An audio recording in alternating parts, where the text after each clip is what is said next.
welcome back to Me and the Everything. My name is John. Wanted to do a final thoughts and a full thoughts video on the Knipex CutiX, which is right here. It was in my pocket. And kind of compare it to like a standard utility knife type and kind of just tell you what I think of it. So there are some pros, some cons to it. Overall, I like it. It is super well designed, super light. It is magnesium.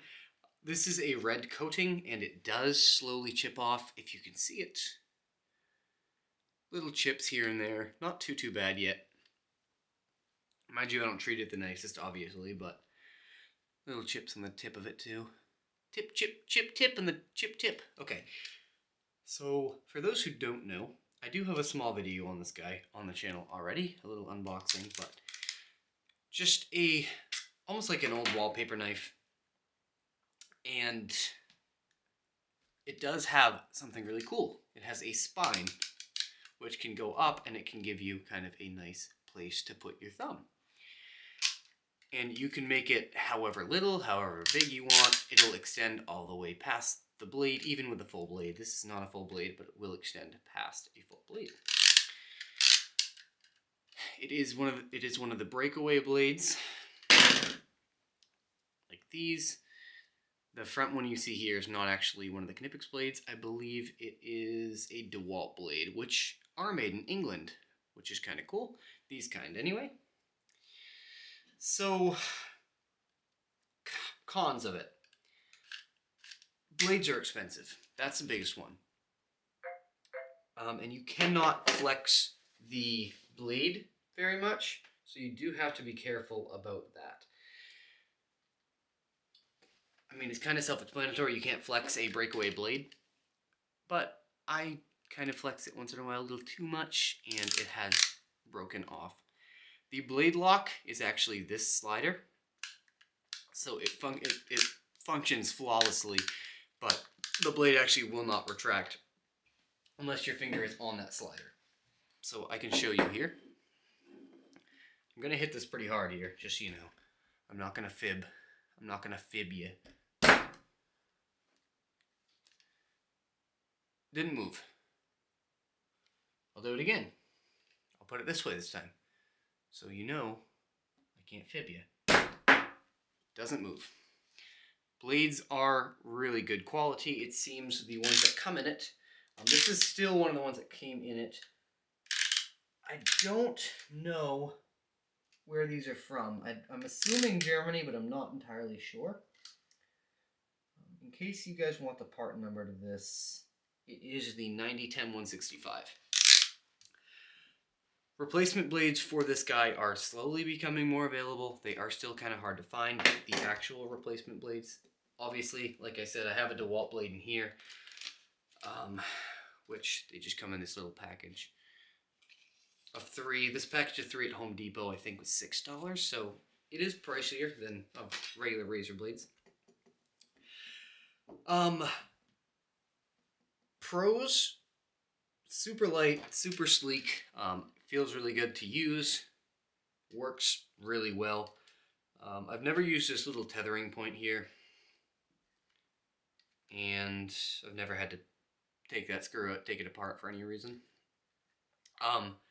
The blade changing works really well. You just put the blade all the way out, and then you push this button, pull the blade out, you hold the button to put a new one in, put the other one in, and it'll snap, or it'll click, kind of click in. I like it a lot. I don't often use a 99E anymore. I used to use this all the time. Still a good utility knife. Doesn't get totally replaced, I say, either one of these by the other one, but I can kind of make this work for anything you'd really need this guy for. The thing I found with these is obviously you can flex the blade a lot more without worrying about it breaking. But, I mean, other than that, there's not much else. Obviously, you probably can put more pressure on the blade too, in just a normal fashion, just cutting fashion. But, I mean, you can just... that might not even be true. You might be able to put a lot of pressure on this blade too. I don't want to sell Knipex short here. Just put your finger right here on that spine. Yeah, I mean, that was a lot of pressure. It'll function just fine with that. So I shouldn't say that. This is another kind of one of the popular ones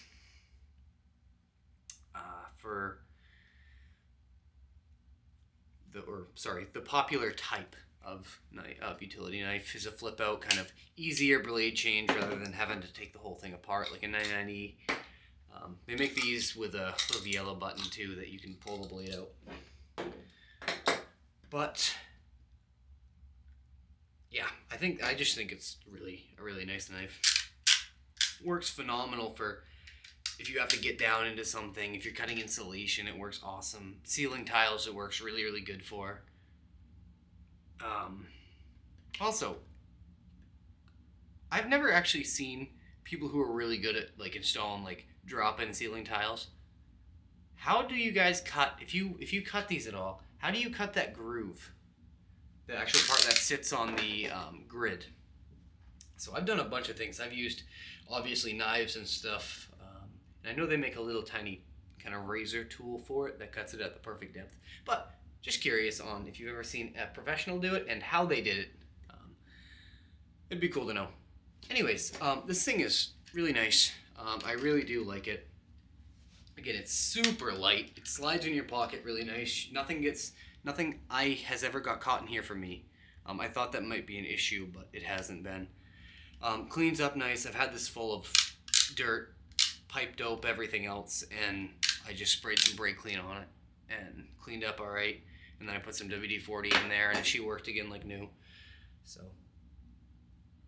I really like it. I really do think it's worth the price of whatever, 20 bucks when I bought it, 23 bucks when I bought it. I think it's about the same price now. But that's all I have today. So thank you so much for watching. I hope you have a lovely day. Bye-bye.